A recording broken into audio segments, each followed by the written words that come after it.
Hello everyone, welcome to Movie Fate.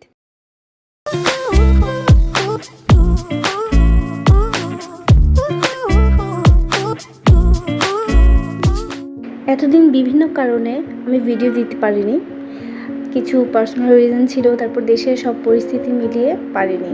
Even এখনও আমাদের দেশের পরিস্থিতি ভালো না, আমরা জানি বন্যায় মানুষের কতটা সমস্যা হচ্ছে, কতটা কষ্ট হচ্ছে, সেই জায়গায় আমরাও থাকতে পারতাম। যাই হোক, এখন থেকে ইনশাআল্লাহ আবার নিয়মিত ভিডিও আপলোড করব। প্লিজ এভাবেই তোমরা আমার সাথে থেকো, আমাকে সাপোর্ট করো। তোমাদের সাপোর্ট আমার জন্য সব কিছু।